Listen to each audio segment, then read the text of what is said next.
Hello, ladies and gentlemen, and welcome to the final session of Super Mario All-Stars for the Super Nintendo. How's everyone doing tonight? Question of the day. Are you a survival horror fan, or are you an action horror fan? For me, it depends on what game it is. I'm a fan of both. I love Resident Evil. I love Dead Space. And, of course, I love Silent Hill, even though I haven't really played Silent Hill in a very long time.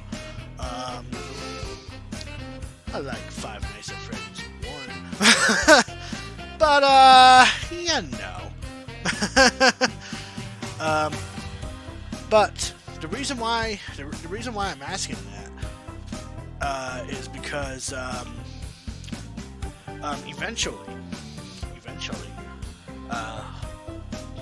October is going to be approaching. Eventually, it's far off, I know that, but I'm definitely going to be going through some horror-esque games during the month of October. So you let me know what kind of games you would like for me to play these in October, and I will see if I can make that happen. But for now, we're going to be going through the rest of Super Mario Bros. 3 from the Super Mario All-Stars pack. And then, if I happen to end the game before tonight's stream is over, we will be going through the 30-minute video of the Kingdom Hearts summary before I enter Kingdom Hearts 3 starting tomorrow. So, if I happen to beat it before then, alright, cool. yeah. I have so much to look forward to for the holidays. But for now though, let's just go ahead and switch over to our main screen. And we were actually towards the end of World 6, so we still got World 7 and 8 to go through. But we are at the end of World 6.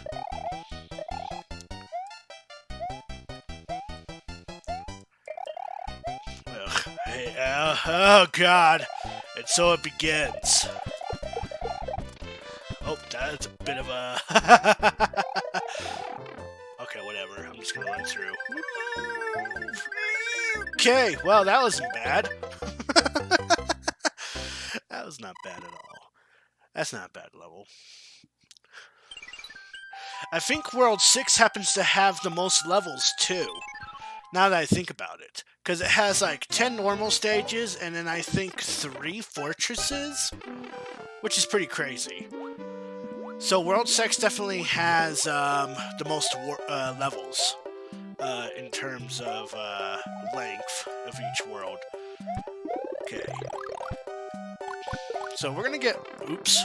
So we're gonna get thrown off here on where the exit is in this level. Oh, I'm just doing a fantastic job, let me tell you. Just marvelous.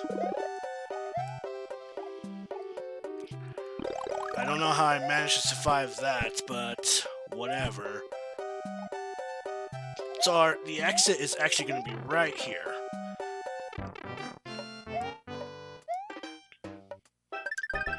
Perfect. And if my mods are able to keep up, if we happen to have any streamers in the chat, please feel free to give them a shout out. I almost slid to my death. Look at that. Look at that. That's fantastic. Okay, so we can get a Hammer Brothers suit here. I do remember that.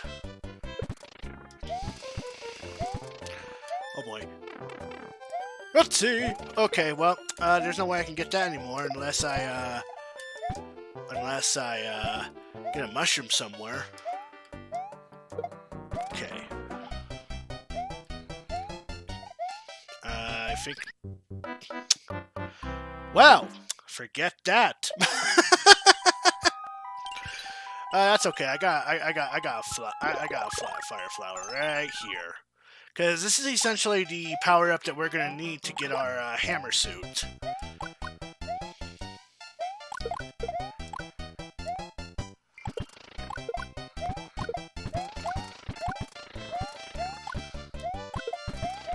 Okay, so if I remember correctly, we need to hit that block to get up here, and then the P-switch is going to be right about here. Gotta be quick. Oh boy. No! There's no way I'm going to get it now. Okay, yeah, because I had to actually fall out these enemies, but that's okay. But that's, you go down that pipe, and that's how you get your Hammer Brother suit. Oh! Bollocks. That's okay, we're at the end of the level, essentially. Anyway, oh boy. I am just not the fan of World 6 altogether, let me tell you. I am not a fan of World 6 altogether. Thank you, I try my best.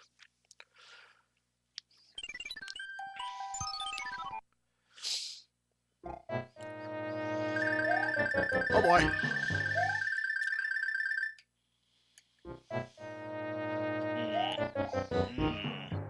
I don't like this boo. Oh boy. Perfect. Also, my AV cord has, well, has not entered the mail yet at this point. But our winner for game night, who actually got tier 3 sub, actually did pick a game for us to play through. And it's actually going to be an interesting one because I was considering about doing Borderlands 2 for the summer, but since he requested that I go through Borderlands with all the DLC, I don't know what this guy's doing, but fuck it. I figured, well, I'll go ahead and hold off and, you know, play through Borderlands during the summer. So, definitely going to do that. Alright, well, here we are. The Castle of World 6. Oh, it's terrible. The king has been transformed. Please find the magic wand so we can change him back. Please, I beg of you. Alright, I mean, as long as you're asking nicely.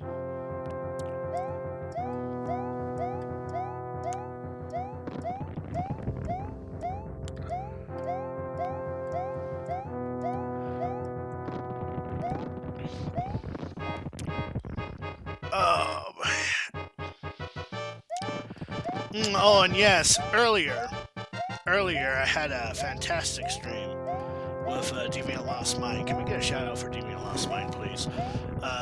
Had a fantastic stream earlier with Deviant Lost Mind going through some of the game known as Dragon March for Death for the fucking Nintendo Switch, which is a fantastic fucking game.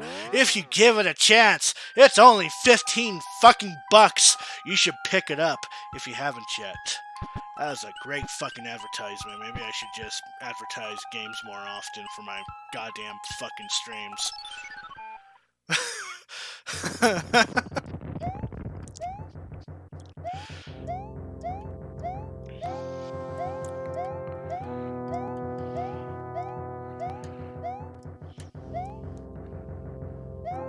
You want the $30 sets for all the DLCs? You want to be the witch. Well, technically, you can pick up the... If you want to be just a witch, you can just pick up the Shinobi and Witch Pack for 15 bucks.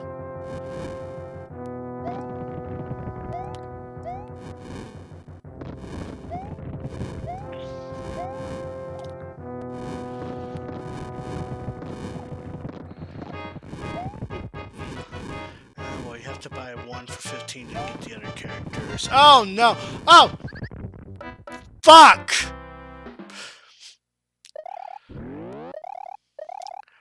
Okay, you know what? no, no. I'm not gonna break it out yet. I am not gonna break it out yet.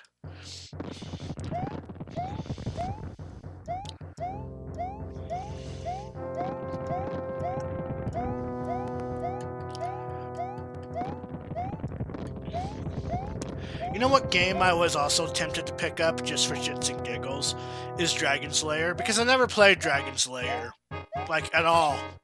And I know there's a Dragon Slayer trilogy pack that they just released on Switch, but but you know, I'm pretty sure that it'll probably be better on either Steam or PlayStation 4 or something like that.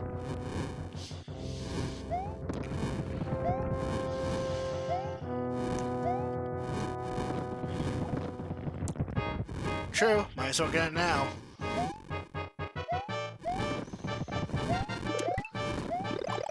Perfect.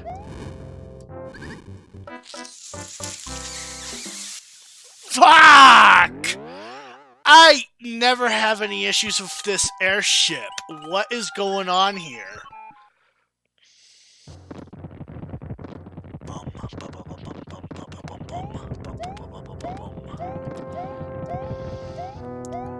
I am just sucking all over the place. What's going on here?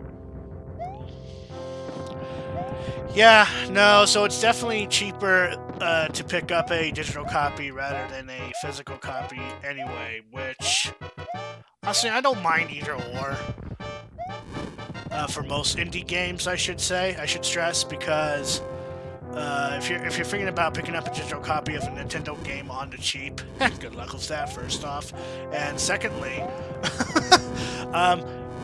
at that point, you might as well just go on ahead and pick up a physical copy of a Nintendo licensed game at that point.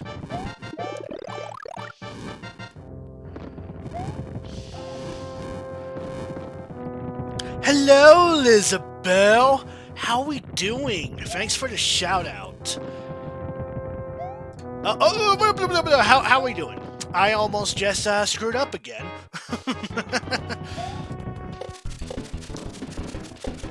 Oh boy. Oh boy. Oh boy. Too many balls! God damn it. This airship never gives me problems. Why am I having so many problems with this airship? This airship likes to torture me. Alright. Where the hell did that airship... Okay, here it is. Alright, you know what? Okay, well, I can't handle all the balls. Yes, it was English. Thanks for pointing that out.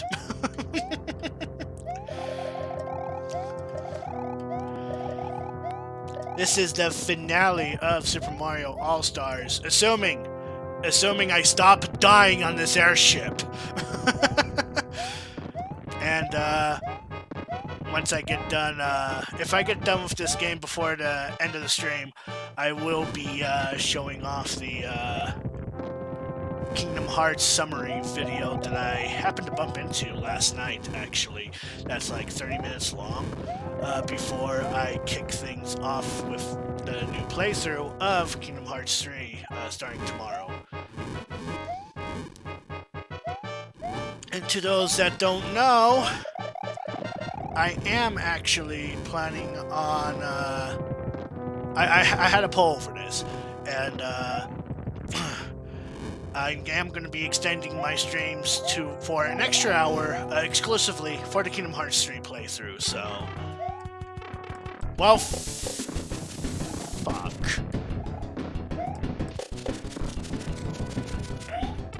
Okay, no, fuck that. Yes! Whoo! I usually never have problem with this airship, so I don't know what's going on tonight.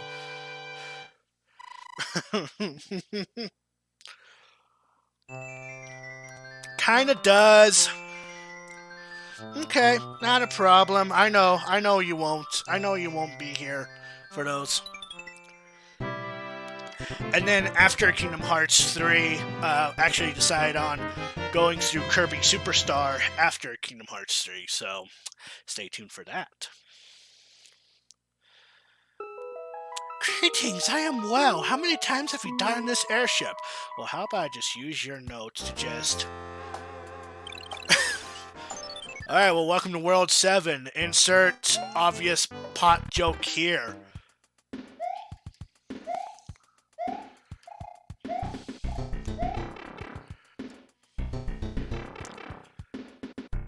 Bye-bye for several weeks.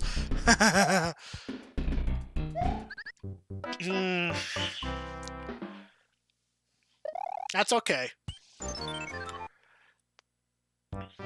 I understand.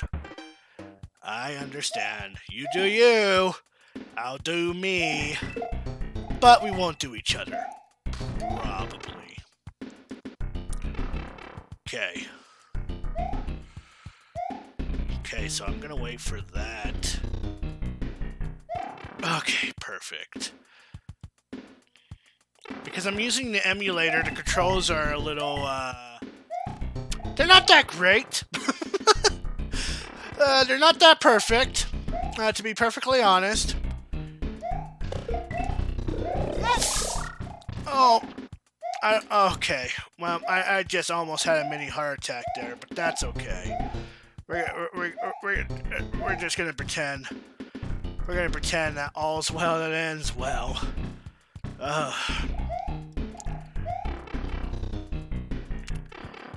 You see, I could go through all that, or by simply holding the jump button after hopping off a Koopa shell, I can just enter the pipe that way. Look at that.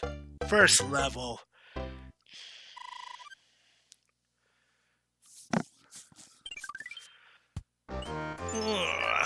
You best not be doing anyone but me. Spoiler warning, I'm doing Tai.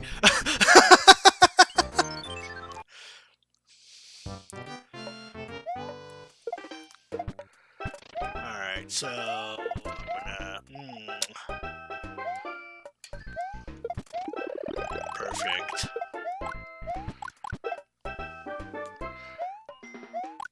No. Okay, so I'm gonna do the thing where I'm gonna blow your guys' mind a bit here. And we're gonna see how well that goes. Probably not that well, but we'll see.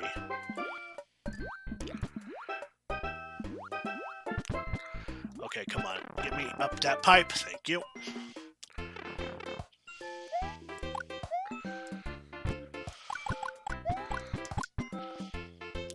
Get that out of the way.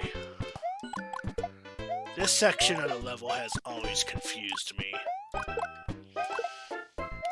At least on the NES port. It's not so obvious on the NES port, but it's very obvious here on the Super Nintendo port that which pipe you have to take to get to the exit here.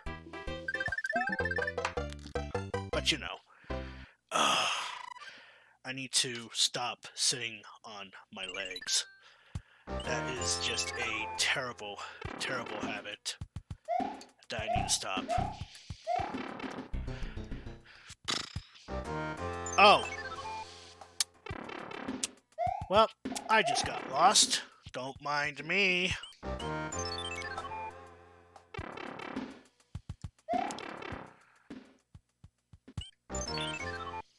Perfect. Okay, so as long as you know how to reach the Power Star blocks, you can remain invincible throughout this level. In fact, I'd recommend doing that because you have the Lakitu here. Well, you used to have a Lakitu here. That'll just spell bad news for you if you're not too careful. But other than that.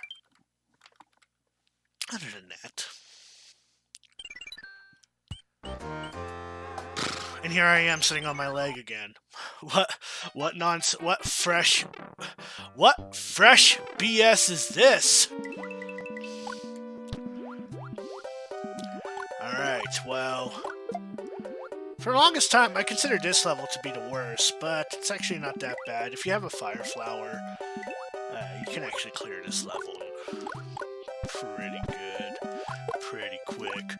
No problems whatsoever. Get rid. I almost lost my fire flower. That's okay.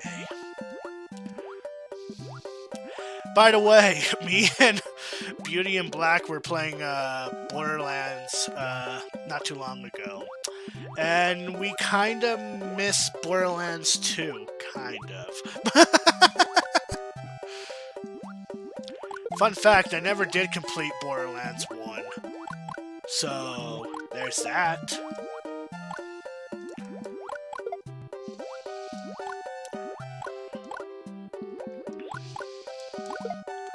So, I mean, Ty, if you want, if you have a copy of Borderlands 1, you're free to join me and Beauty. Otherwise, me and Beauty are going to be doing co-op on Borderlands 1 during the summer.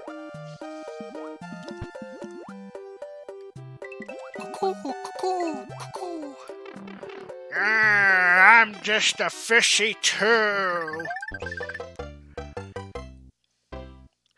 Well, we're talking about on Steam, buddy. you can pick up Game of the Year Edition right now for like $7 on Steam. You can pick up Borderlands Game of the Year on Steam right now for like $7.80 something. Oh boy. Otherwise, it's going to be $29.99, which is the full price. Oh boy. Okay, so timing on these things is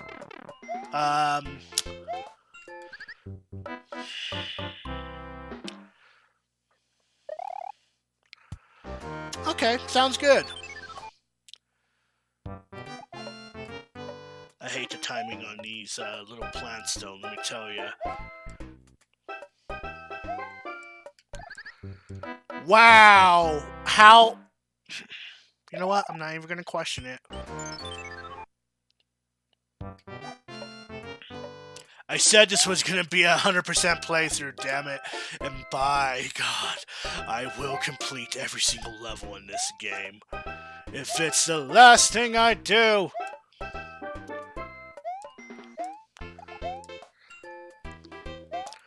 Oh boy.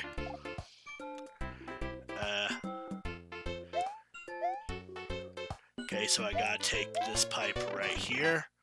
And there we go. So instead of Hammer Brothers in this map, in this world, we're dealing with piranha plants.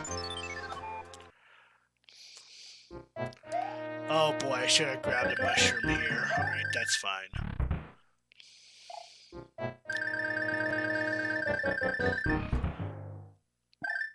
Okay, so I can grab a mushroom right here.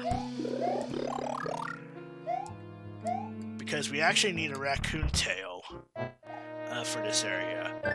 But the only way to get a raccoon tail is by going back over here, hitting this brick. Also, this is a great area to farm lives, by the way. But we're not going to be doing that because, you know, I have 40 lives. I should be okay. Keyword should. Okay.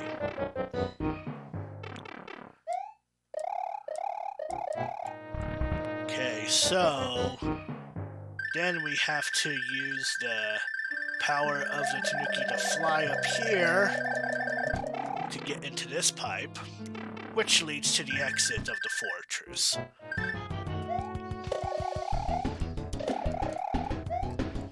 Perfect. And I think there's a total of 2 fortresses on this world. I think. Oh, you know what? I just realized something. I did not do level 5. Let's go ahead and do that.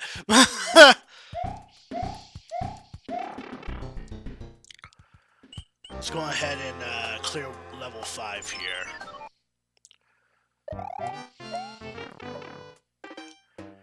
Oh, this is a fun level. I actually like this level.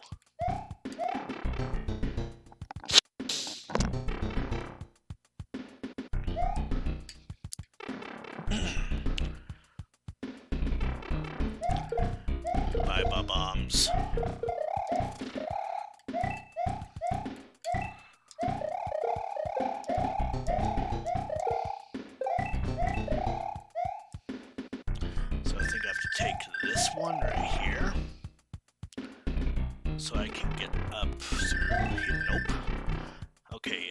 second pipe then? Might have been the second pipe. Perfect. So then we have to go through here. It's kind of like a maze, but not really.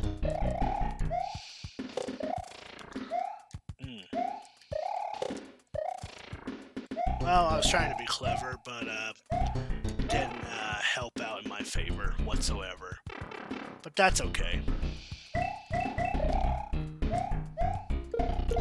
I don't know how I managed that, but go me. Wow, what a dick. Okay.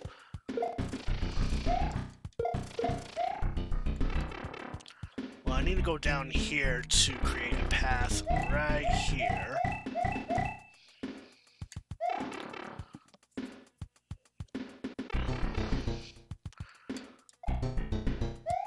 Boop. Did I jump up here?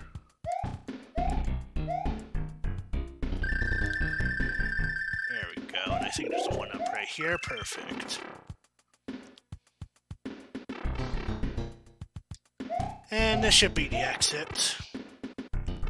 Which it is. Fantastic.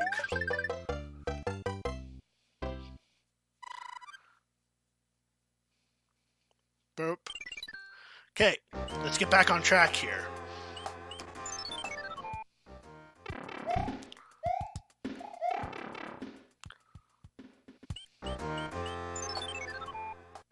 Making good timing despite dying a lot in the World 6 airship. Ah, yes, memories that Tanuki talked during this world. I remember as if it was just yesterday that I showed it off. Though it wasn't really yesterday, it was probably the day before that, but you know.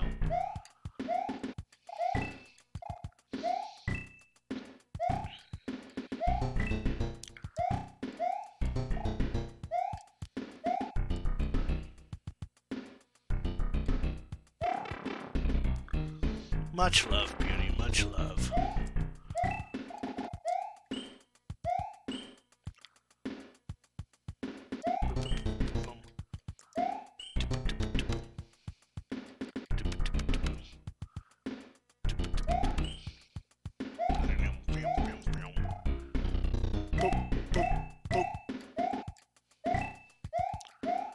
Oh boy. Okay, so this section can be a little tricky, but if you can nail it on your first go, that'd be fine.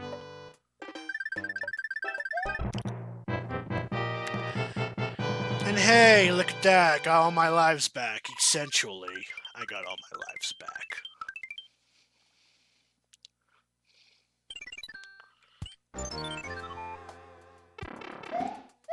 Okay, so we're in the last section of World 7. We still got a few more levels, a fortress, and a piranha plant to go through.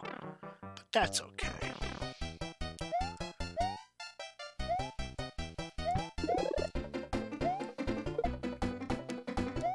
Oh boy. Okay, good. I don't know how I was going to manage to do that, but you know.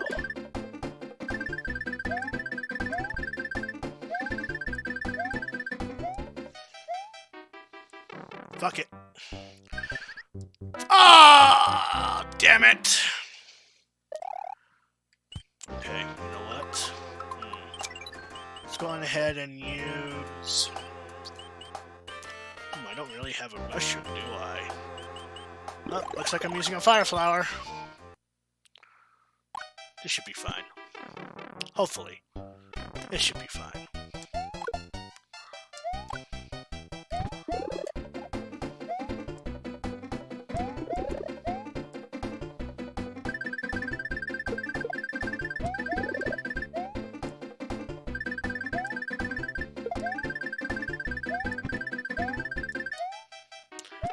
It seems to me that no matter what, I'd lose a power-up if I try to reach that star, but that's okay. Because we're at the end of the level anyway.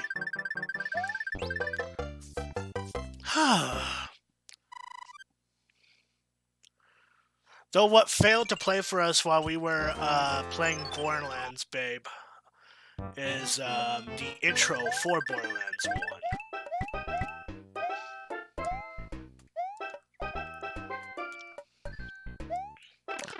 Well, I knew I was gonna lose that, so that's fine. Though not really, it's not fine. Whew. Okay, so I have to be a little careful here.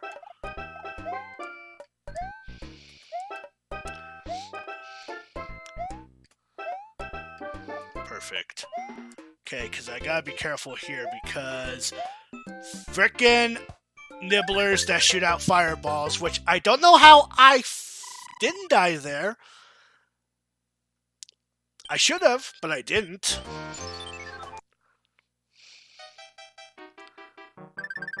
The game's taking pity on me, isn't it?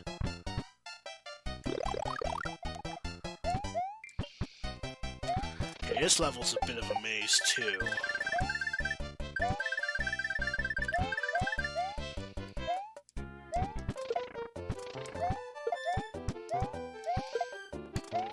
Climb to the top. Boop.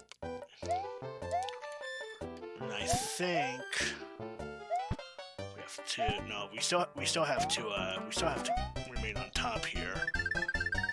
And then we go down here. That's it. Okay. Well, I thought there was a power up there, but I guess not. All right, that's fine. There's the mushrooms right here anyway. Up top.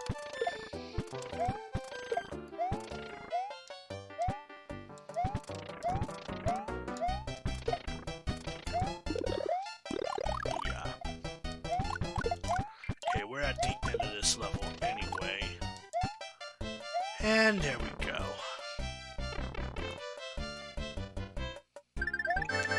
Perfect. Perfect, perfect, perfect. Just a couple more levels and then we'll be done with World 7.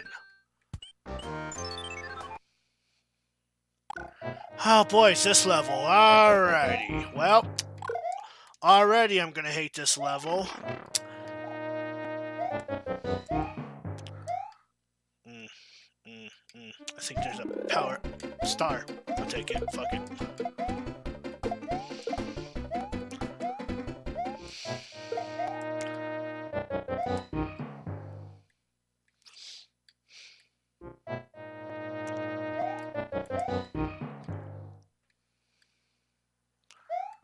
I'm gonna wait for the piranha. There we go. Boom. I think there's a secret ring up there. I think there's a secret ring up there. Good times.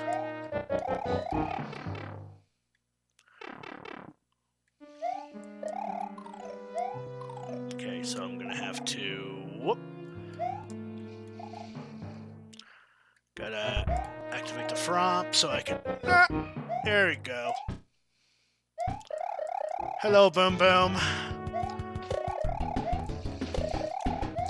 Bye, Boom Boom.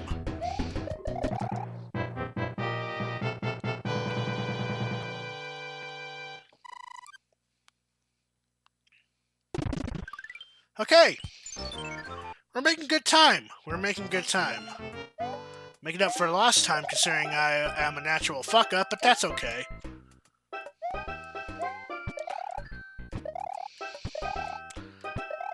But chat, I didn't mean to fuck up. I'm just natural at it.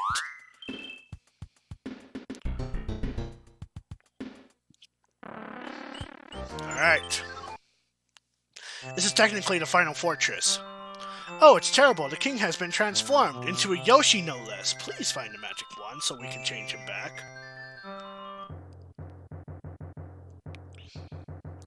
It looks like the same graphic design from Yoshi's Island, Super Mario World 2. Did Super Mario World 2 release before Super Mario World, or am I thinking wrong here?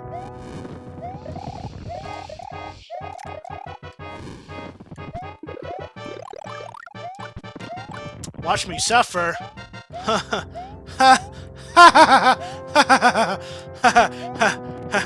You kind of miss me suffering through lost levels, Bon Bon. I hate to tell you.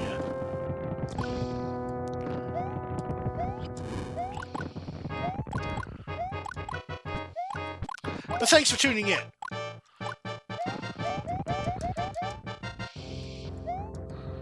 There you go.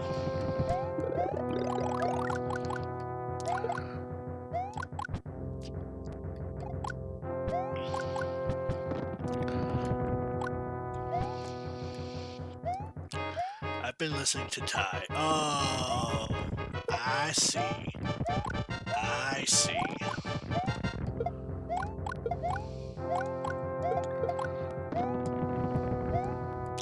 And I will never go through that game ever again. Don't make me do it, chat.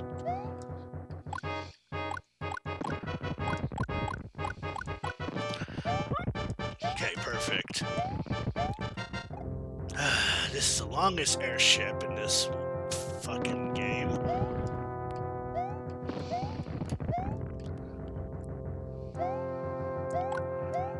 Okay, but we're at the end here. Say hello to Ludwig von Koopa. Another heavy Koopa. But just like any other Koopaling, he's... he's pretty simple. Pretty damn simple, if you ask me.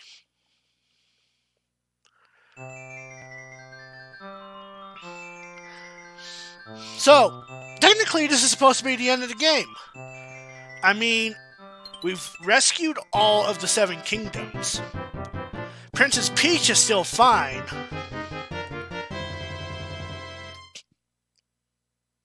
So this is the end of the game, right? Oh, but surprise, surprise. Yo, I kidnapped the princess while you were running around. She's here in my castle if you dare try and rescue her. Ha ha ha, King of the Koopas. So, welcome to World 8.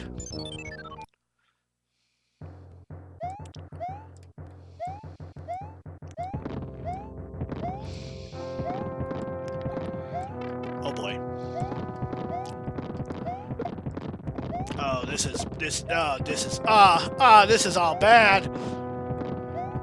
So this world only has 2 levels, but there's plenty of tanks, ships, and air fortresses to run around in. And most of them consist of either Hammer Brothers, Boomerang Brothers, or Boom Booms.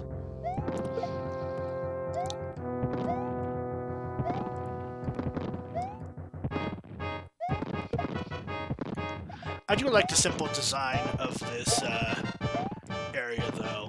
Like tanks, it's an auto-scrolling level, but they made it to where there's animation on the wheels. Oh man, it's amazing. I love it. It's simple, but I love it. I kind of just jumped into that, didn't I? That's okay.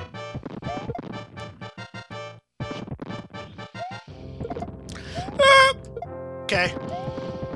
Everything's fine. Everything's fine. Everything's not fine. Everything is not fine. Well, you know what? I was gonna... No, you know what? I can go through this. I'm just gonna get through this. This is fine.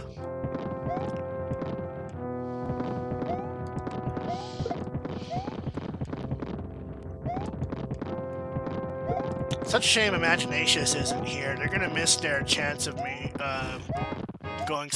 trying to go through Bowser's castle with a frog suit.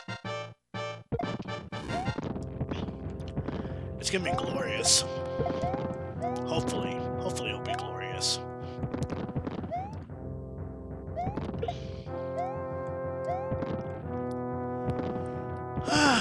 I could use a mushroom right about now, though. I really could.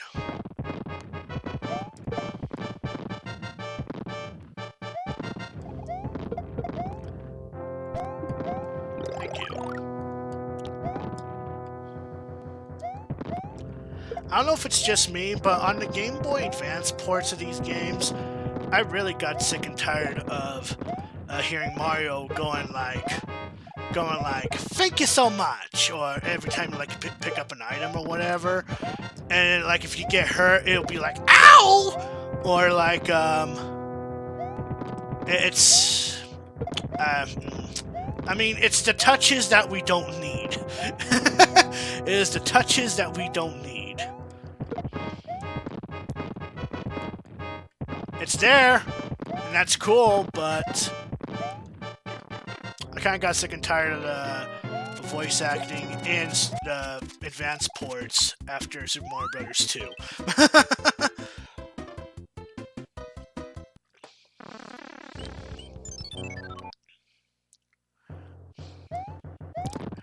Alright, so at least in the NES port, there is a way that you can cheese this level by swimming underneath the boat. I don't know if that I don't know if that carried over in this port of Super Mario Bros. 3 or not. And I don't think I want to try it. Oh boy. Oh boy. Okay, good. Especially since I'm having issues with the emulator as is, trying to get out of water and such.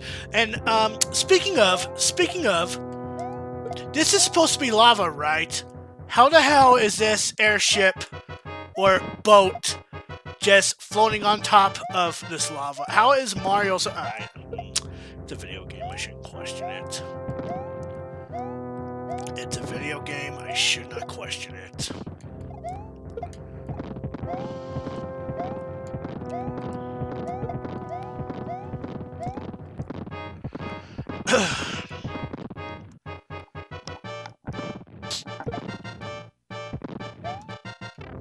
There we go. Hello, Boom Boom. Bye, Boom Boom.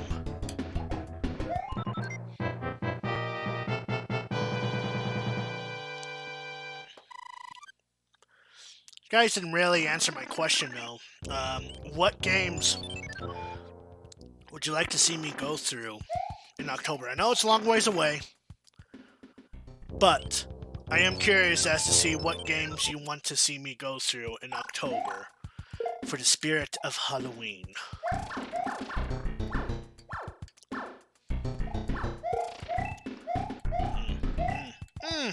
I'll take that. All the games. Wow, what a lazy-ass way. What a laziest fucking answer I've ever seen. Spooky's Mansion? Oh my god, not again. Until Dawn was kind of interesting. You know what? I've never completed Until Dawn. Like, I played a little bit of it, but never got around to finishing it.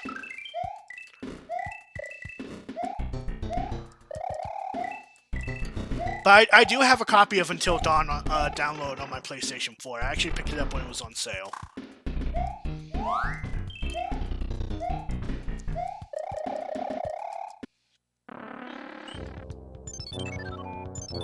But you know what game I actually want to play?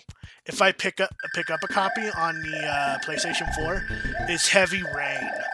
I want to go through that game so bad.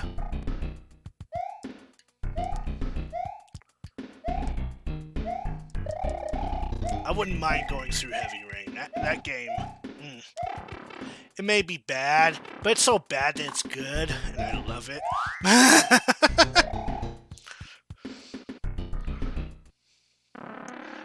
Alrighty, so this is where I usually use the P-wing for this airship specifically, but we're gonna see how far I can get without it. If I have just a raccoon tail, I should be fine. This is the fastest airship level by far.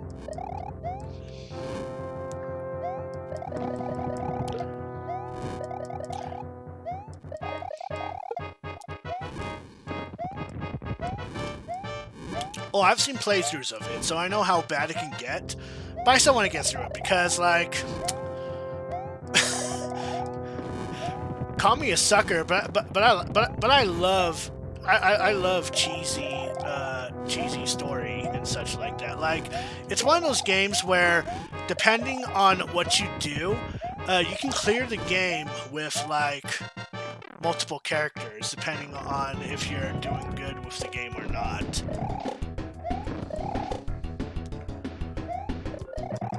It's kind of like with me and the X-Files for the PlayStation 1. I'm all for that goofy fucking FMV goodness that the X-Files offered, and I think that's mainly because, you know, the game I used to play on the PC was Who Shot Johnny Rock.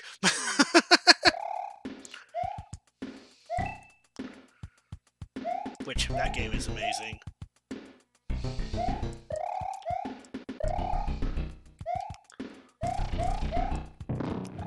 Oh boy.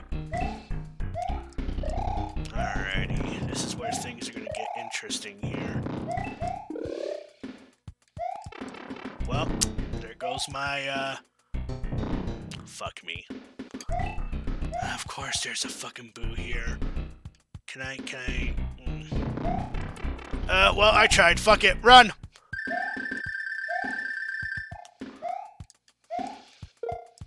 Okay.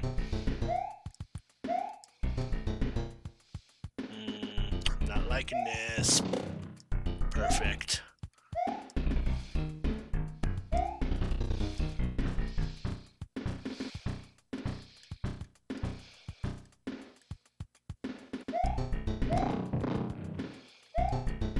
Perfect. I mean, I could have used a music box for that, but, I wasn't gonna risk it. I never heard of Lunar. I never heard of Lunar. Is that like an FMV game?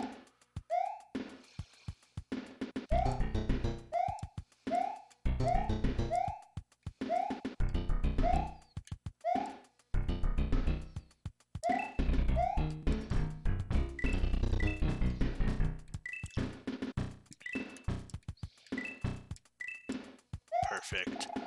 Get rid of that. We still got the Angry Sun to worry about, but that's okay. Oh boy. Okay. Man, that sun is angrier more Fuck! I was just at the end. Okay, you know what? Fuck it.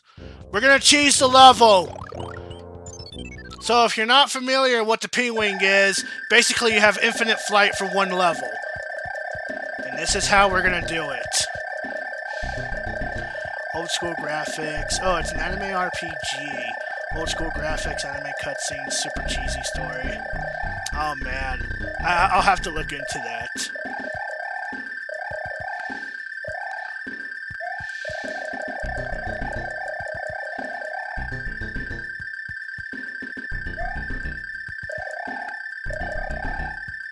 Okay. So that is technically the only time I've ever used the P-Wings throughout this playthrough. And that's saying a hell of a lot.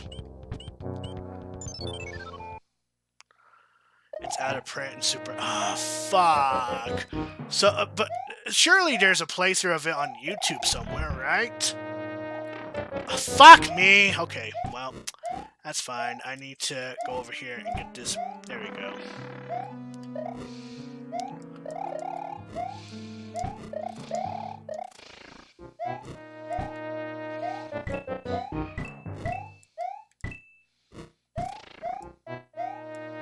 So we need to go through, here.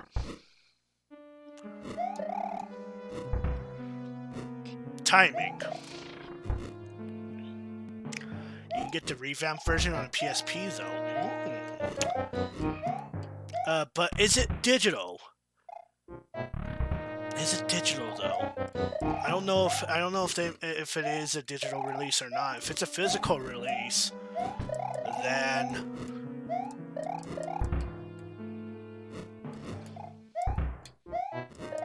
So I need to, I think, go through here. No, I do not. I lied.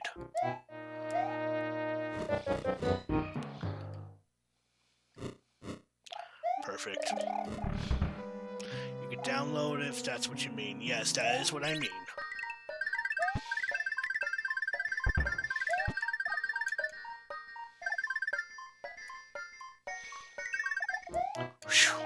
Okay, so we hit another P-switch right here. Then we reach the exit right here. And then we made our way to Boom Boom.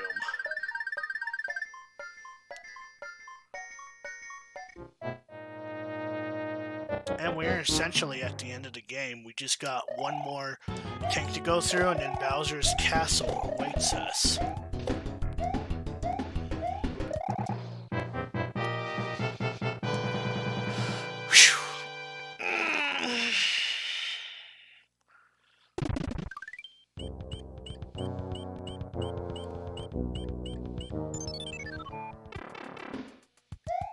I love this game, and I love going through it, but all good games must come to an end eventually.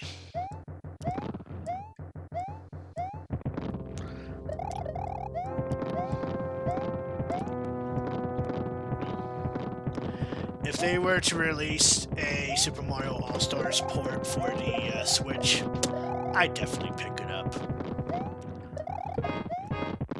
I mean, I don't see them doing that, but it would be pretty cool.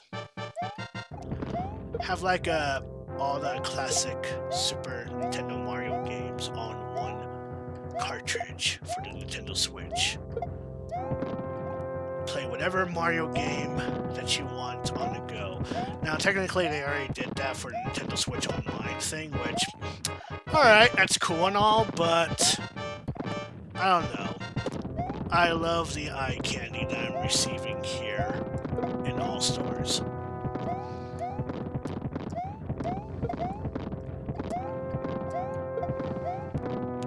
Okay, so we're at the end of this fortress. Booyah. And say bye-bye to Boom Boom one final time, ladies and gentlemen. This is the last time we'll ever see him.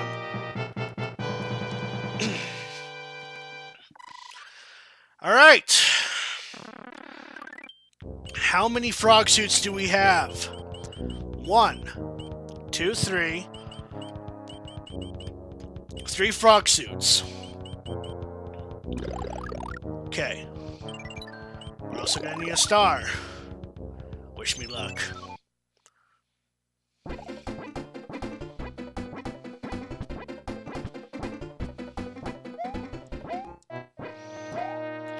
gonna take my sweet time here.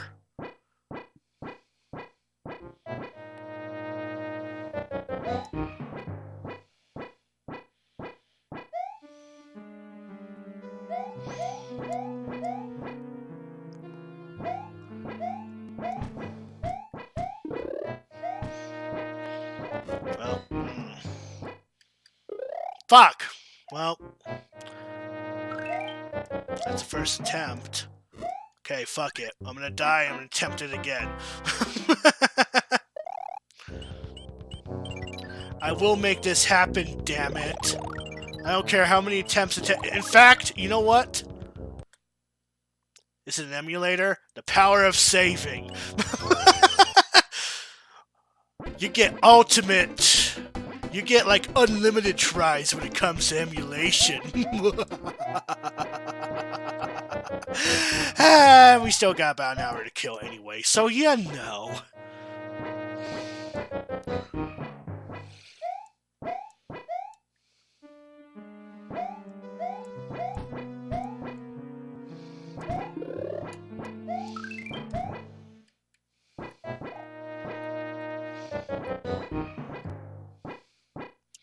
Okay. So this is where things are gonna get a little tricky.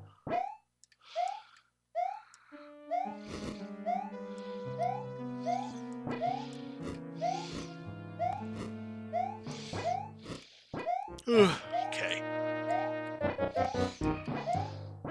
Oh boy. I don't know why I'm attempting this. Don't try this at home, kiddos. Leads to bad memories. I could have probably... Fuck it. Oh boy. This is fine. We're doing good so far.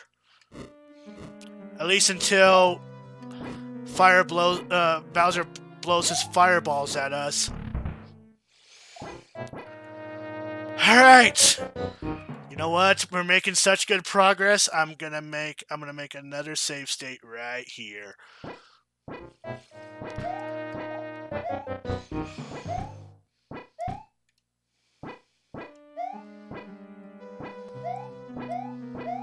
Okay. There it is, the fireballs.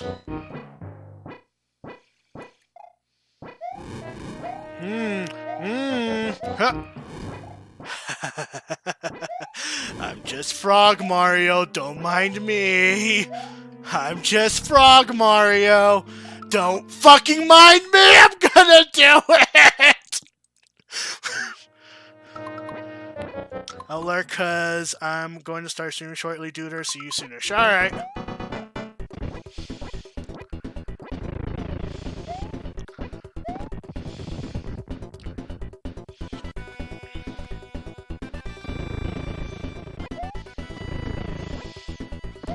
Oh boy.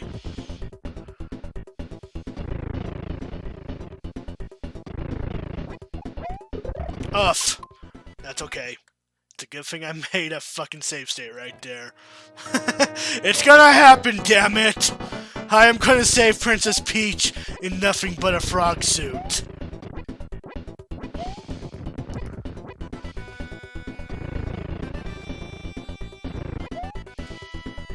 Okay.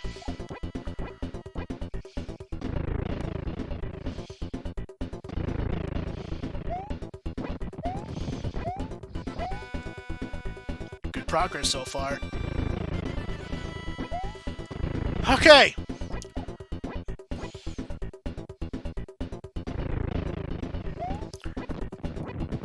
Made it! I rescued Princess Peach with the frog suit!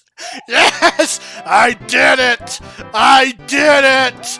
Ah! Frog Mario reigns supreme, baby! Woohoo! Oh, he's not in his frog suit. Well, that's okay. I at least defeated Bowser using the frog suit.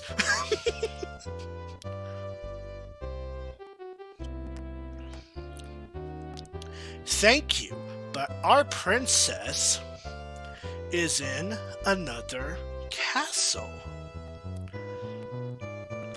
Just kidding. Ha ha ha.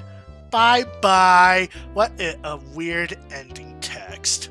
What a weird ending text. But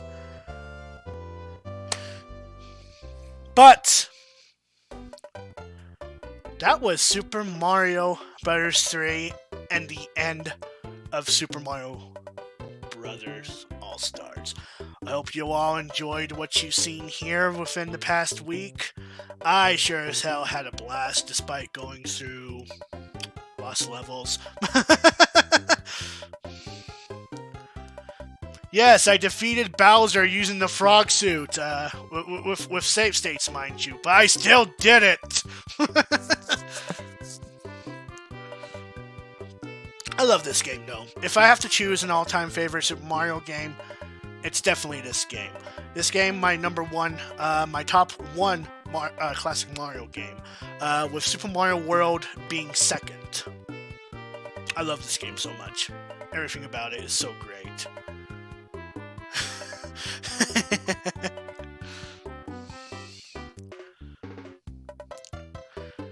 But that was Super Mario Bros. 3, and that is the end of Super Mario All-Stars for Super Nintendo. So hopefully, the next time I have to record something from my older systems, I won't have to rely on an emulator, because like I said, I did order the AV cords for my Hauppauge HD PVR to allow me to stream older consoles on the stream. So, there's that. But alright! So, we still got about maybe a good 54 minutes on stream left. Holy shit.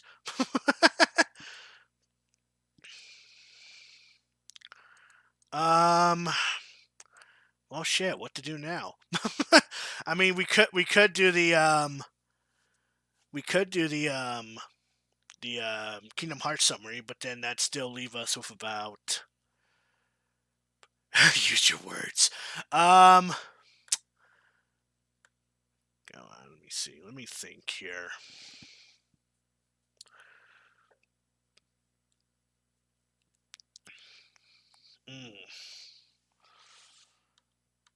That's a good question.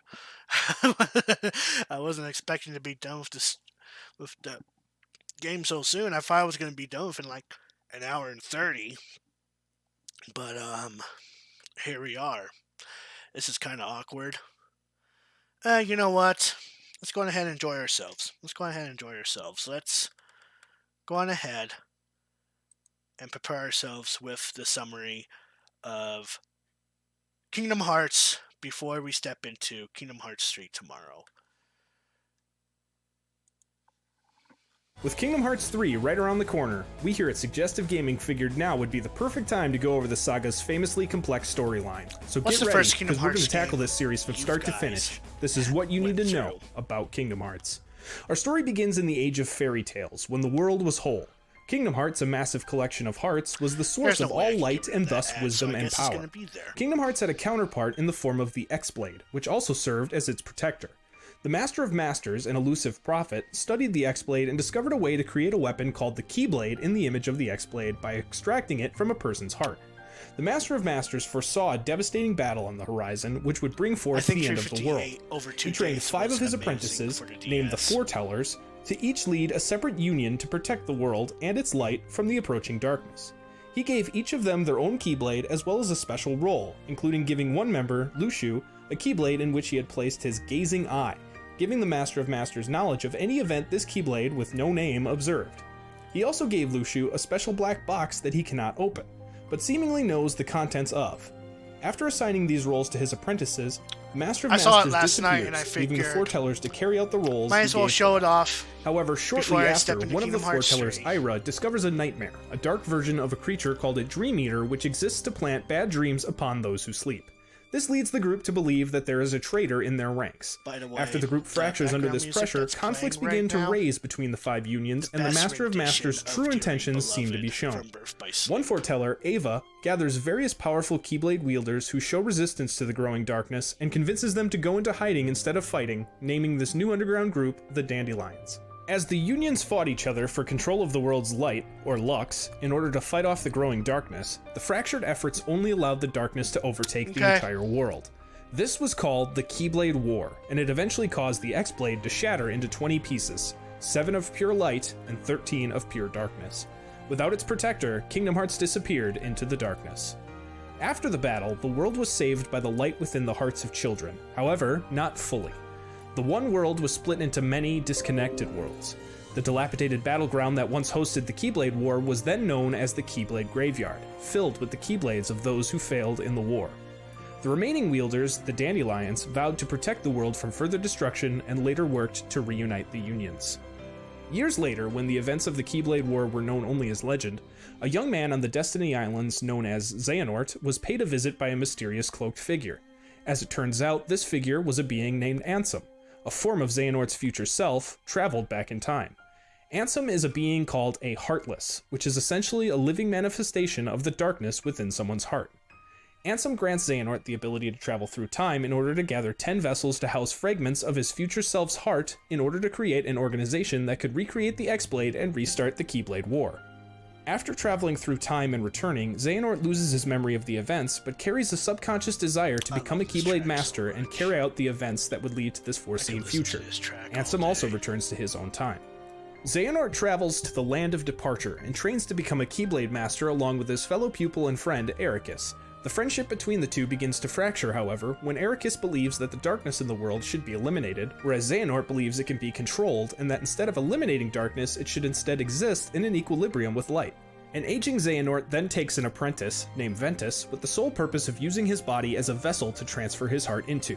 However, Ventus proves to be too weak for this purpose, and Xehanort instead extracts the darkness from his heart to create a new being known as Vanitas.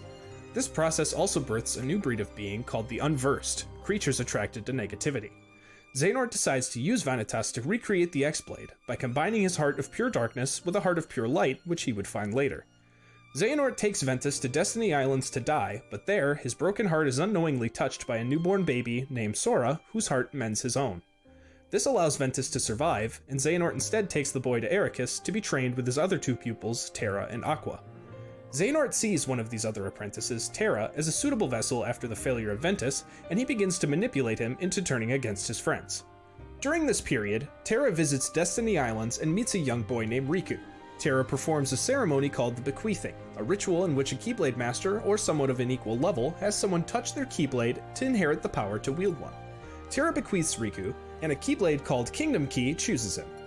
Also during this time, Aqua ends up in Radiant Garden and finds a young girl named Kairi, who accidentally touches Aqua's Keyblade, bequeathing her and allowing a Keyblade to choose her in the process. Meanwhile, Ericus attempts to kill Ventus to prevent him from being used to create the X-Blade and ultimately lead to total destruction, but he is stopped by Terra. Xehanort arrives and kills Ericus and goads Terra to meet him in the Keyblade Graveyard, where Aqua and Ventus follow. At the Keyblade Graveyard, Xehanort transfers his heart into Terra's body to become Terra Xehanort. Terra is able to resist this somewhat, but meanwhile Vanitas possesses Ventus and the two forge to create the X-Blade. This allows Kingdom Hearts to come out of the darkness it was lost to during the Keyblade War, and it appears in the sky. However, Aqua, aided by another Keyblade apprentice, Mickey Mouse, defeat Vanitas to shatter the X-Blade, blasting everyone to different worlds and causing Kingdom Hearts to disappear once again. Ventus's heart is lost after the battle with Vanitas, and Mickey brings him and Aqua to the mysterious tower. There, Aqua meets Yen Sid, a retired Keyblade master who trained Mickey, and learns that Ventus has fallen into deep sleep until his heart is able to recover. Aqua returns to the Land of Departure to seal it away, as she was instructed to do by Ericus before his death. She transforms the Land of Departure into Castle Oblivion, creating the Chamber of Waking, where she seals Ventus's body while it heals. She then goes to Radiant Garden, where Terra Xehanort landed. Xehanort eventually escapes from Aqua, but loses his memories due to Terra's heart resisting his control. He is then discovered by Ansem the Wise, a different Ansem than we've seen before, who takes him up as his apprentice. Ventus's heart then finds its way back to Sora, merging with his heart in order to heal. Aqua ends up in the Realm of Darkness, where she discovers that time does not flow normally. A year later, Xehanort begins to regain his memories as Master Xehanort. He, along with another apprentice of Ansem's, Brag, convince Ansem to experiment with the heart in order to extract its darkness to create Heartless. Ansem becomes wise to their plan, however, and refuses. Unfortunately, Xehanort, Brag, and Ansem's other apprentices create Organization 13 and banish Ansem the Wise to the Realm of Darkness. Xehanort takes Ansem's name and identity, then extracts the darkness out of himself and his fellow apprentices, creating both Heartless as well as Nobodies, or the shell of the body after the heart has been removed. Xehanort's Heartless retains the name and identity of Ansem afterwards. Now split into both a Heartless and a Nobody, the Heartless of Xehanort, Ansem, begins to lead an army of Heartless across many worlds in an attempt to swallow as many as possible to create his own artificial Kingdom Hearts. The Nobody, now called Xemnas, sets out to find more Nobodies to join his Organization 13.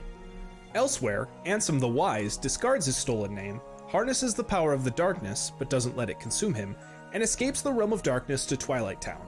He takes the name Diz, an acronym for Darkness and Zero, and disguises himself in a red robe and mask to conceal his identity. He takes refuge in an abandoned mansion and dedicates his time to researching the Nobodies and the Heartless. 9 years later, Sora, the boy who Ventus's heart had taken refuge, is preparing to leave his homeworld of Destiny Islands with his friend Riku, the boy Terra bequeathed, and Kairi, the girl who Aqua bequeathed and eventually washed up on the islands. When Riku opens a door in the secret place on the island, succumbing to the darkness, he allows the Heartless to invade the island. Sora reaches out to touch Riku's heart, and in the process, shows Riku's Keyblade, the Kingdom Key, that his heart is stronger, and it chooses him instead. Now equipped with the Keyblade, Sora is able to fend off the ensuing army before he finds Kairi near the door, which blows open, creating an explosion of darkness that destroys the islands and blows Sora out to sea. Kairi's heart takes refuge inside Sora for protection, and her physical body, as well as Riku, are blasted to locations unknown. Meanwhile, Mickey Mouse, now a Keyblade master and king of his world, has left his home to deal with the growing army of Heartless. He left instructions for his mage Donald Duck and knight Goofy to find the key. and they set out to Traverse Town, a haven to those whose worlds has been destroyed, where they meet up with Sora by coincidence. After discovering that Sora's Keyblade can be used to seal keyholes of worlds, preventing them from being overtaken by Heartless, the group come across Maleficent, who reveals that she is seeking out the 7 Princesses of Heart to unlock the keyhole that leads to the artificial Kingdom Hearts that Ansem created at the end of the world. The 7 princesses, as it turns out, were protected by the 7 fragments of pure light that broke off of the original X-Blade. Sora discovers that Riku had joined Maleficent in her hunt, as she had promised to help him find and rescue Kairi in exchange for his efforts. Riku later finds Kairi, but with her heart seemingly missing from her body. Sora and his team eventually arrive at Hollow Bastion, the base of Ansem and Maleficent's operations and the site of what remains of Radiant Garden, and take on Riku. Riku is bested by Sora and leaves with Ansem. Sora then defeats Maleficent to once again find Riku, who leads him to Kairi's motionless body. Riku then reveals himself to be possessed by Ansem, who explains that Kairi is in fact a Princess of Heart, and informs Sora that Kairi's heart is currently inside of him. Sora defeats Ansem, but cannot seal Hollow Bastion's keyhole due to Kairi's heart remaining in his body. Sora uses Ansem's Keyblade to unlock his heart, releasing his and Kairi's heart in the process. This event, however, turns Sora into a Heartless. Kairi's heart returns to her body, and she uses the strength as a Princess of Heart to return Sora to his human form. Ansem has retreated to the end of the world, a conglomerate of the fragments of worlds taken by the Heartless, where he is found and defeated by Sora. However, Ansem manages to open the door to his artificial Kingdom Hearts, but is quickly killed by the light revealed inside. Mickey and Riku, back in his own body, are seen through the door in the Realm of Darkness. A swarm of Heartless rise and attempt to attack Riku, but Aqua, who had met up with Mickey previously, sacrifices herself to keep them from reaching him. Riku and Mickey then help Sora close the door to prevent the darkness inside from escaping. Sora seals the door, with Mickey and Riku inside, with the promise from Mickey that there will always be a door to the light, and that he will see his friends again. After the door is sealed, the broken worlds reunite, and Kairi is pulled back to the Destiny Islands, with Sora promising that they will meet again someday. Sora, Donald, and Goofy then set off to find the door to light, with hopes to rediscover their friends. Back in the Realm of Darkness, Aqua vows to help anybody else she encounters there.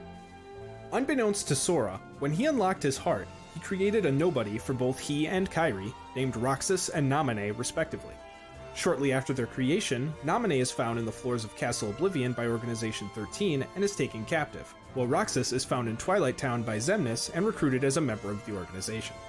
Roxas, due to being Sora's nobody, as well as Ventus's heart inhabiting Sora, is able to wield both Sora and Ventus's Keyblades, and is placed under the care of Axel, another member of Organization 13, and the two are tasked with destroying Heartless in order to release their captive hearts, which the organization can use to create another artificial Kingdom Hearts and become complete beings as opposed to nobodies once again.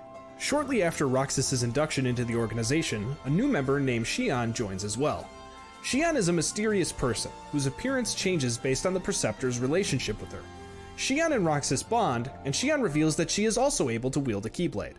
Shortly after, Axel and several other members of the organization are sent to Castle Oblivion to look after Naminé and prepare for the arrival of Sora. Sora, Donald, and Goofy make their way to Castle Oblivion, but upon entering, they lose their memories, and they are replaced by fabrications created by Naminé, who was forced to do so by her captors. Two organization members, Marluxia and Larxene, plan to use Naminé to wipe Sora's memories to use him as a puppet to overthrow the organization. Sora and his friends fight their way through the castle, defeating various organization members along the way, and eventually Naminé is freed. She instructs Sora and his friends to enter memory pods so that they can sleep while Naminé repairs their memories, causing them to lose all memory of her as a result. Meanwhile, Riku, who appeared at the lowest level of Castle Oblivion, fights his way up to Sora in the memory pods, but refuses to seal his darkness inside his heart, instead leaving and telling Naminé to take care of Sora. While Sora is put to sleep, Roxas falls into a deep coma for several weeks, due to their connection. Meanwhile, in an attempt to get back at the organization, Diz invades Castle Oblivion. There, he finds Sora, whom he had observed up to this point, as well as Naminé, and he takes them both back to Twilight Town to oversee the reconstruction of Sora's memories. After waking, Roxas is informed of the organization's loss at Castle Oblivion, including the elimination of all of the members sent there except for Axel. Roxas begins to spend time with Xion and Axel, and the three grow close. Shortly after, Roxas begins to experience Sora's memories as they are restored in Sora, and he starts to question the motives of the organization. Eventually, Xion encounters Riku, who calls her existence into question. Riku later finds her unconscious on Destiny Islands, and asks her to come with him to find Sora in order to return the memories of his back to him so he can awaken. Confused as to why she has Sora's memories in the first place, and not wanting to leave her friends, Xion returns to the organization. But Sora's memories begin to absorb faster into her instead of Roxas, making her grow strong while he grows weak, which was the goal of Xemnas. This event also stops Naminé's efforts to restore these memories into Sora. Shortly after her return, Xion leaves once again with Riku to go find Sora. Later, Axel reveals to Roxas Xion's true identity, an imperfect replica of Roxas created by Xemnas as a failsafe if he failed. Upset that Axel had known this but kept it from him, Roxas begs Axel to reveal his true identity as well. Axel refuses, and Roxas follows Xion's lead and defects from the organization, despite Axel's warning that the organization would destroy him for this betrayal. Meanwhile, Xion makes her way to Twilight Town and finds Naminé in the old mansion. Naminé tells Xion what she really is, and informs her that when she returns to Sora, everyone's memory of her will be forgotten. Xion accepts this sacrifice and begins to go to Sora. Before she is able to, however, Diz informs them that the organization has followed her. Xion discovers that it is in fact Axel who had followed her, with the intention to bring her back to the organization to hopefully lead to the return of Roxas as well. Axel succeeds and brings Xion back to Xemnas at the organization's world, the world that never was. Axel faints from exhaustion, but Xemnas finds Xion and begins to reprogram her. Shortly after, Roxas makes his way to Twilight Town, where he finds Xion at the train station. She has taken on an altered form, now resembling Sora almost exactly. Although reprogrammed, Xion is still aware that if she continues to exist, Roxas will eventually fade away, so she tricks him into a battle and forces him to defeat her in self-defense. After the battle, Roxas holds Xion in his arms as she fades, returning the memories and the heart she grew to Sora. Consequently, Roxas loses his memories of her. She asks him to prevent Xemnas from obtaining Kingdom Hearts and expresses her gratitude for his and Axel's friendship before disappearing completely. Roxas makes his way to the world that never was to confront Xemnas, but is stopped by Riku, who intends to capture Roxas to complete Sora's memory restoration. The two do battle, and Xion's lingering influence convinces Riku to stop Roxas at any cost, as she believes he is not ready to take on Xemnas yet. Roxas overpowers Riku, so Riku removes his blindfold and taps into the darkness in his heart, transforming into a new form resembling Ansem, who now resides within Riku. Riku ultimately defeats Roxas and disappears and opens a portal back to the old mansion, where he takes Roxas. Knowing that the organization will always be on the hunt for Roxas, Diz digitizes him and places him in a virtual Twilight Town. Inside the digital world, Roxas lives out a seemingly normal summer vacation, without any memories of his time with the organization. Again, Roxas begins to experience Sora's memories as Naminé is restoring them outside.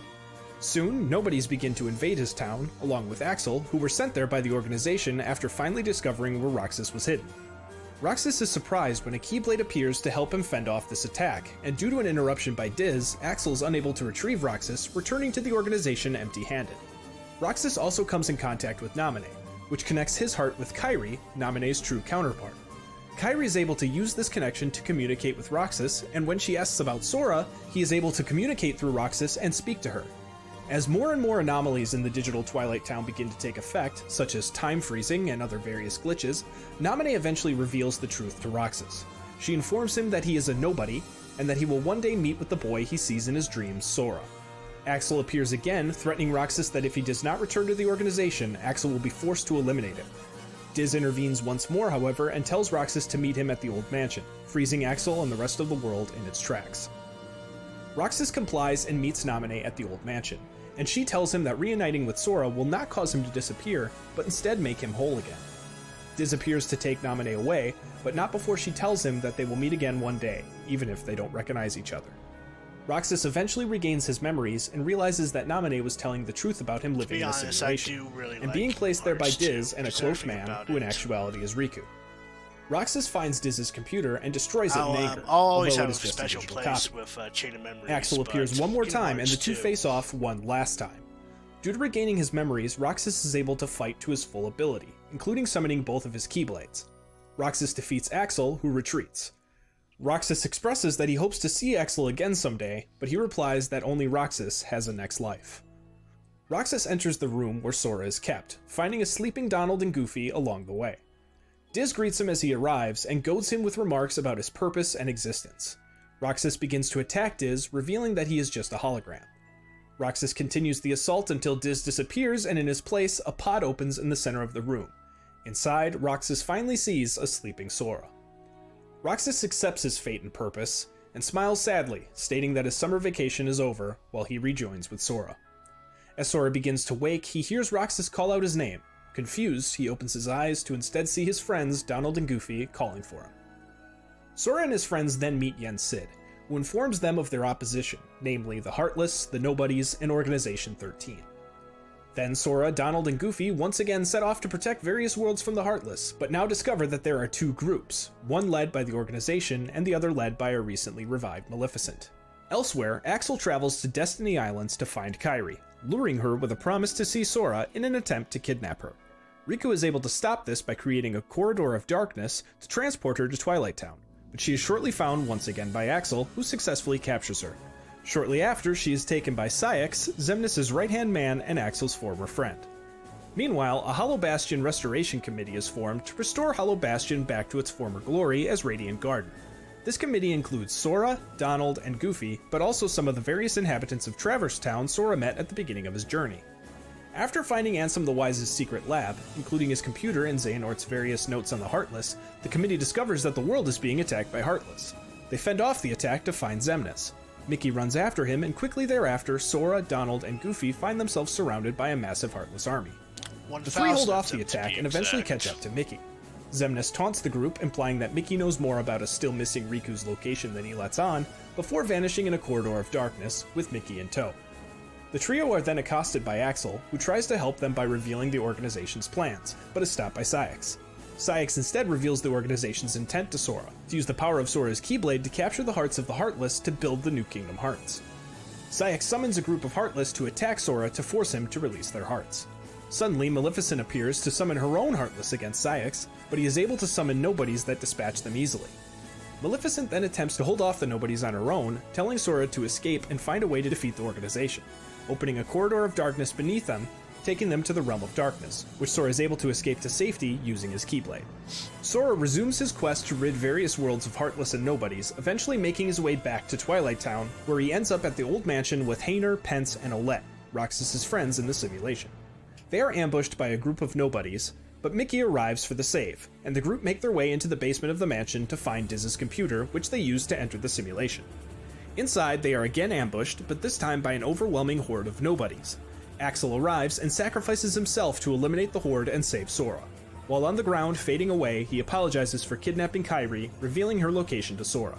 He reveals that he did it because he wanted to see Roxas again, but admits that Sora makes him feel the same way Roxas did, like he had a heart. With his final moments, Axel opens a portal to the organization's world, the world that never was. After arriving, Roxas awakens inside of Sora, and transports him to the depths of his heart. There, the two do battle, with Sora eventually besting Roxas. Roxas asks Sora why Axel chose to save Sora instead of transforming him into a Heartless to bring Roxas back before departing. Back in the real world, Sora, Donald, and Goofy meet up with Mickey, and the group make their way to the organization's stronghold, the castle that never was, where the new Kingdom Hearts is nearly complete. Inside, Kairi is freed from her captivity by Naminé, who opens a corridor of darkness she uses to escape. The two are confronted by Saïx again, but are saved by a cloaked figure who turns out to be Riku, still resembling Xehanort's Heartless. Sora and his friends reach the castle, and Mickey runs ahead to meet with Diz as Sora fights his way through. Saïx eventually corners them and sicks a swarm of Heartless on them, while Maleficent and her lackey Pete take the opportunity to invade the castle. Sora fights through the Heartless, eventually making his way to the upper level where he finally reunites with Kairi and Riku. The group make their way through the castle, defeating several organization members along the way, including Saïx. There, Riku reveals to Sora the truth about his and Roxas' connection, informing him that Roxas is now within him. They reach Diz, now unmasked as Ansem the Wise once again, along with Mickey, who are trying to seal the new Kingdom Hearts using an encoding device. The machine begins to overload, however, just as Xemnas arrives. Xemnas and Ansem argue over who is at fault for the destruction of so many worlds, leading Ansem to regretfully admit his hand in the events. Getting closer to overloading, Ansem apologizes to Roxas for what he put him through, hoping the message reaches him through Sora. The machine then explodes, and Ansem vanishes. The explosion purifies Riku and returns him to his true appearance, but also damages the new Kingdom Hearts, unleashing a giant wave of Heartless, which Maleficent and Pete hold off, allowing everyone else to give chase to Xemnas. At the very top of the castle, they find Xemnas, and Sora fights and ultimately defeats him. Xemnas escapes through a door that opened along with his Kingdom Hearts, and Sora and his friends enter it to pursue, eventually reaching him in his fortress. Sora and Riku defeat him once again, and he fades away. Everyone then leaves through a corridor of darkness, but before Sora, Kairi, and Riku are able to, Naminé and Roxas appear. Roxas and Naminé come to peace about becoming one with their respective others again, knowing that as long as Sora and Kairi are together, they can be together as well. Naminé merges with Kairi, and Roxas finally merges with Sora. Kairi leads the group through the corridor, but before Sora and Riku can enter it, it suddenly closes and Xemnas appears once again. Together, Riku and Sora are able to ultimately destroy Xemnas, and Organization 13 in turn, and escape to the edge of the Realm of Darkness at a beach. There, they briefly rest before a message in a bottle from Kairi washes up. After Sora reads it, the door to light opens, and Riku and Sora run through, sending them back to Destiny Islands. There, they are reunited with Donald, Goofy, Mickey, and Kairi. Upon reuniting, Roxas and Naminé are able to connect once more. Afterwards, Jiminy Cricket, who had been chronicling Sora's adventures in his journals, finds that one he had written for their first journey is now completely blank. Really cared Instead, for all that remains in the journal is the phrase, "Thank Naminé," which he had wrote himself as a reminder, knowing he would lose all memory of her after their ordeal in Castle Oblivion. In his investigation into this line, he finds another that he didn't write. "Their hurting will be mended when you return to end it." To solve the mystery of this message, Mickey digitizes the content of the two journals and sends a virtual version of Sora, called Data Sora, to a digital Destiny Islands to relive the journal, Sora's journeys, and find out who the hurting are. After carrying out the events, Data Sora meets a cloaked figure who turns out to be a Data version of Roxas, whom Data Sora does not recognize. Data Roxas helps Data Sora open a door which he proceeds through to meet Data Naminé. She reveals to Data Sora that his real-life counterpart is the key that connects everything due to his connections with herself, Roxas, Axel, and Xion. She also tells Data Sora about Terra, Ventus, and Aqua, who are tied to Sora's heart. It is these 7 figures that real-life Sora must save from their hurting. Data Sora thanks Data Naminé, who then erases herself from the notebook. Meanwhile, Mickey meets with Yen Sid, and they discuss finding Ventus, Terra, and Aqua. Mickey says that they may be closer to knowing the location of Ventus's heart, leading Yen Sid to explain that now they only have to find Terra, revealing that the two are aware Aqua is somewhere in the Realm of Darkness. Yen Sid also reveals to Mickey that since both Xehanort's Heartless and Nobody have been destroyed by Sora and Riku, his heart and body can now merge to reconstruct his original form, Master Xehanort. Yen Sid proclaims that this threat is far too strong for only one Keyblade Master, and orders Mickey to summon Sora and Riku to undertake the Mark of Mastery, the final test for those strong of heart to become Keyblade Masters. Which leads Mickey to then writes a letter to Sora of what he has distance. learned and tells him to bring Riku to meet with him and Yen Sid. He sends the message in a bottle to Destiny Islands, where it washes on shore and is read by Sora, Riku, and Kairi. In the Realm of Darkness, Aqua, still trapped there, finds Ansem the Wise, who had been transported there after the explosion caused by his trying to seal Kingdom Hearts. He reveals to her that his memories are starting to fade, but tells her about a boy he met at least a year ago with a Keyblade who has twice saved the world from darkness. She asks if the boy's name is Terra or Ventus, but Ansem replies that it is neither. He then reveals that he had hid his research within the boy while his memories were being repaired, and that he hopes the boy will one day use this knowledge to open the door to save him and those that are connected to his heart. Aqua asks the boy's name, and Ansem reveals to her that it is Sora. On Radiant Garden, in Ansem's lab, the members of Organization 13 are revived in their original human form due to their Nobodies and Heartless being destroyed. Members Dylan, Evan, Alias, Ienzo, and Lee, who is Axel's human form, notice that members Bragg and Isa, Saïx's human form, are missing. They retain the memories of their Nobody forms, but hold no grudge against Sora and Riku. Lee specifically remembers Axel promising Roxas and Xion to always be there to bring them back. Lee discusses with Ienzo where Bragg and Isa might be, and Ienzo informs Lee that when a person is reformed, they will awaken on the world in which they lost their heart in the first place, unless it has been destroyed, in which case they will awaken in Traverse Town.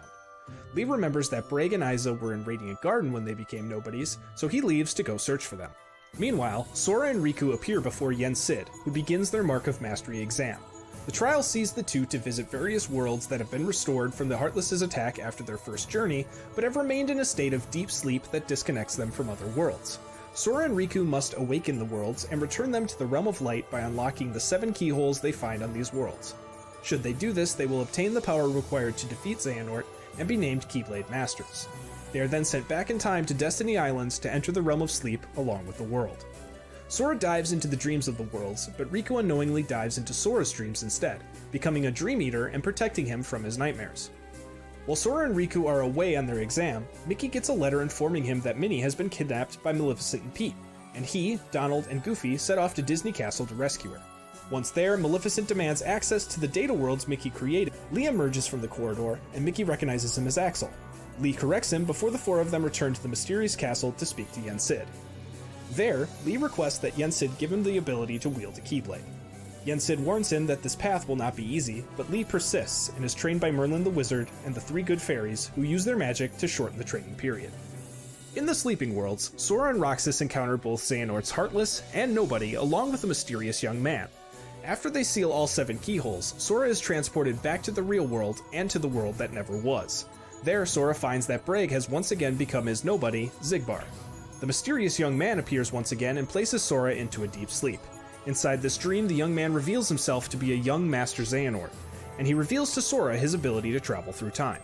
Sora travels deeper and deeper into his own dreams, trying desperately to make it to the castle. However, along the way, he is haunted by visions of Naminé, Roxas, Xion, Terra, Aqua, and Ventus, each weakening his heart. Upon reaching the castle, Sora finds both Xemnas and Xigbar, who explain that the young Xehanort has been using his time-traveling ability to gather various incarnations of Xehanort to create a new, real Organization 13. This was the original plan for the organization, to create empty husks that Xehanort could turn into himself by placing within them a fragment of his own heart. However, due to the independence of such members as Axel, Roxas, Xion, and others, this plan eventually failed. Xigbar reveals that he is already half Xehanort, revealing that the current members of the real Organization 13 are Master Xehanort, Young Xehanort, Xehanort's Heartless, Xemnas, and Xigbar. It is also revealed that many nobodies were able to grow hearts of their own, including Axel, Roxas, Naminé, and Xion. Xemnas and Xigbar attempt to turn Sora into one of Xehanort's vessels, but he refuses and does battle with Xemnas. Although he is victorious, the battle does too much damage to his heart, and he falls into a comatose state, and young Xehanort brings him into the castle. There, Sora falls into the darkness, but in order to protect him from being swallowed whole by it, Ventus's heart emerges from Sora and envelops him in Ventus's Keyblade armor. Meanwhile, Riku, after sealing the 7 keyholes, also finds himself inside the world that never was, but inside Sora's dreams. There, he finds Sora's unconscious body floating within a force field since young Xehanort had dragged him into his own dreams. Suddenly, a shadowed being emerges from Sora's nightmare, and Riku defeats it, only to be dragged into the darkness by a still lingering Xehanort's Heartless. Xehanort's Heartless reveals to Riku that he is a Dream Eater, destroying Sora's nightmares along their exam. Xehanort's Heartless attempts to take over Riku's body once again, but Riku is reminded of his initial meeting with Terra as a child, and elects to consume his inner darkness and return it to light. The two battle once again, and Riku prevails, returning out of Sora's dreams into the real world.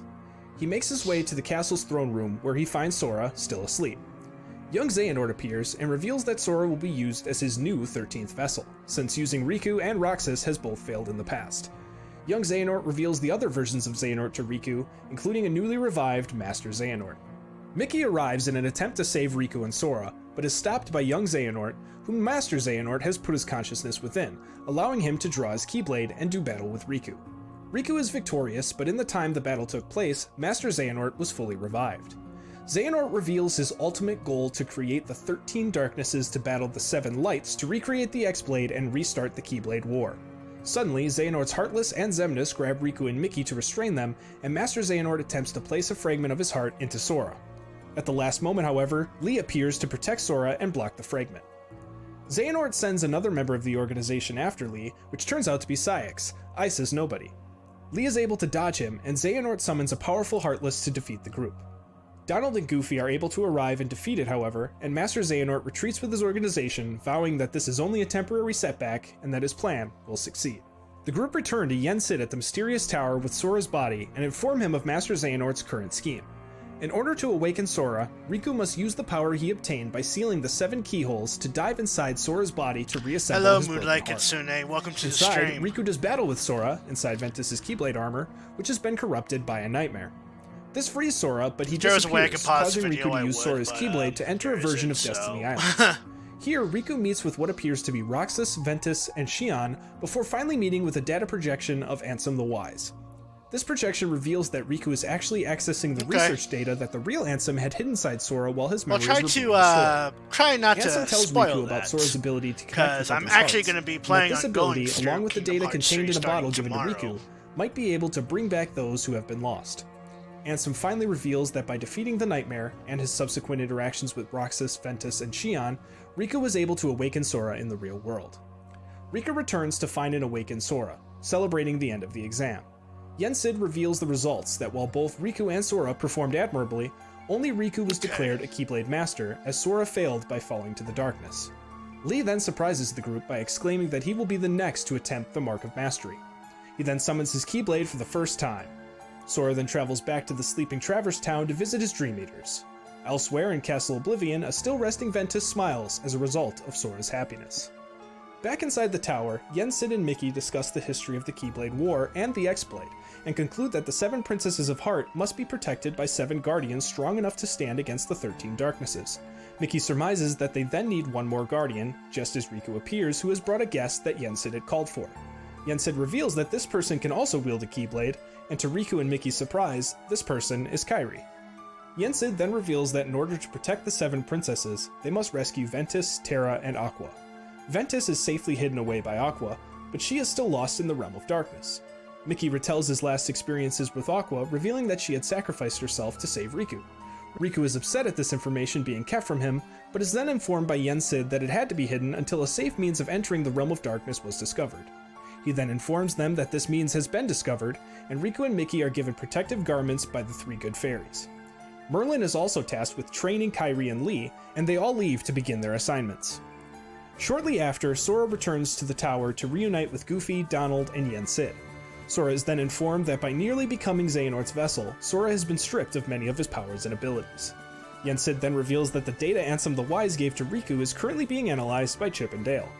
Sora is finally tasked with regaining his strength and learning the power of waking lost hearts that he was to learn during his Mark of Mastery.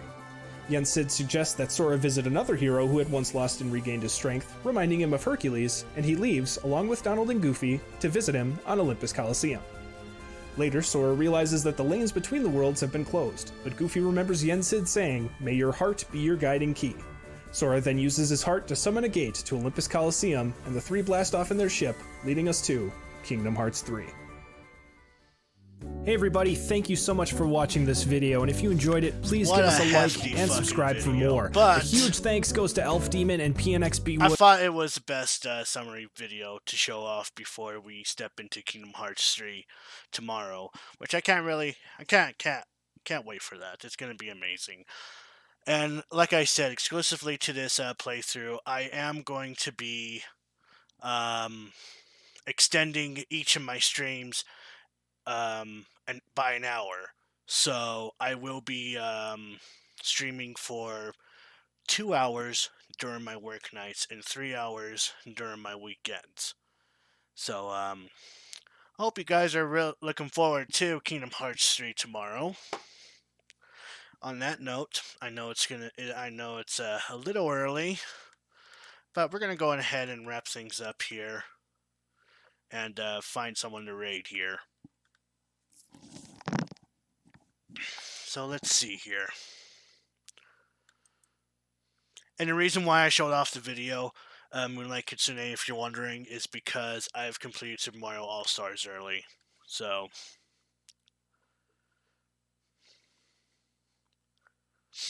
let's see.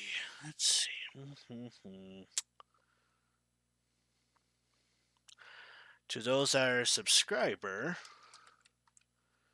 you're going to use this raid message. To those that are not a subscriber, are going to copy this message. And if you have not joined my Discord yet, feel free by clicking this link. I do updates, whether it be on my streams or if I'm not feeling good, or if I'm, away on holiday and stuff like that. So, but tomorrow we will be starting off the new playthrough of Kingdom Hearts 3. Cannot wait for that. It's going to be great. I am debating whether or not to start at either 10:30 or 11, but I'm more leaning towards 11 p.m., which means that the stream will end at 1 a.m., if that's the case. If I start at 10:30 p.m., it would end at 12:30 a.m. I don't know. Depends on how I feel. More likely, it's probably going to be at 10:30. But we'll just have to wait and see on that. But who are we in a mood to raid tonight? Well, actually, Deviant Lost Mind actually just updated his layout, and I'm actually kind of curious of what it looks like. So we're going to go ahead and give Deviant Lost Mind some love once more.